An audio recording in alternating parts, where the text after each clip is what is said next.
Most people would consider living in a dorm your freshman year of college a rite of passage.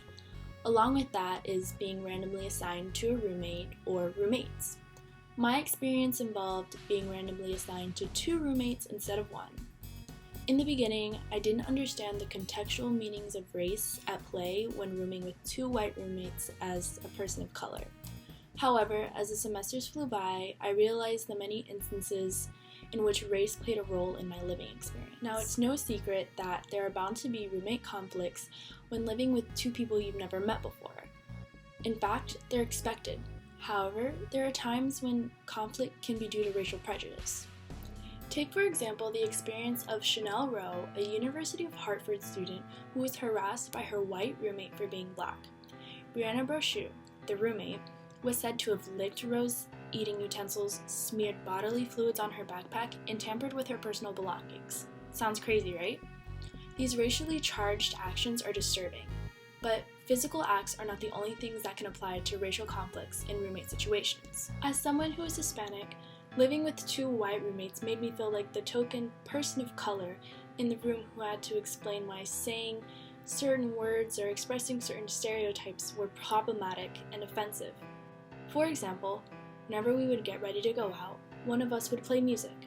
Every time it was my turn, I steered away from playing songs that used the N-word because they would sing the word without a second thought.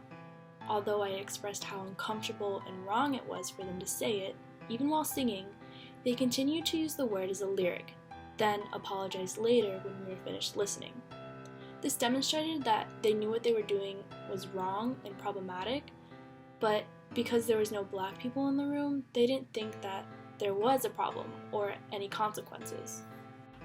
Some people argue that rooming with people of a different race can lead to diverse friend groups and an increase in cultural awareness. Jack Caden, who writes for the New York Times blog The Choice, highlighted research that indicated having interracial dorm pairs can help reduce racial prejudice. This seems to work in favor for culturing white students, but at what cost to the minority roommate? Recently, Duke University initiated an almost entirely random assignment of roommates for their class of 2022.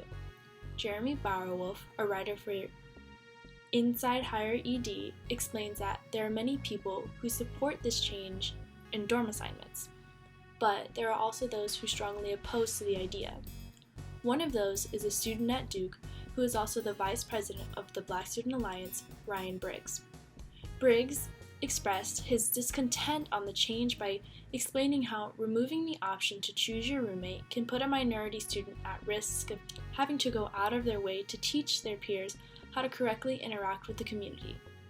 I can attest to these types of interactions from personal experience. It was one day when my roommate's boyfriend, who is white, was sitting and talking with us when the topic of institutionalized racism was brought up. To make a long story short, he didn't believe that institutionalized racism really existed. As the only person in the room willing to challenge his argument, I was determined to explain how people of color are affected by the historically and strategically placed laws and practices, social stereotypes, and misconceptions that put people of color at an automatic disadvantage to white people. While having this conversation was important, I don't believe it should be my job to teach someone on the entire intricacies of institutionalized racism and why it exists. Now, this isn't meant to scare you away from having a random roommate in college or fear the potential white roommate. Instead, it's meant to make you aware of the microaggressions and actions that can hinder the living experience of minority students. More importantly, realize that you don't have to keep quiet about racial conflict. Instead, be vocal about it and raise awareness where it's due.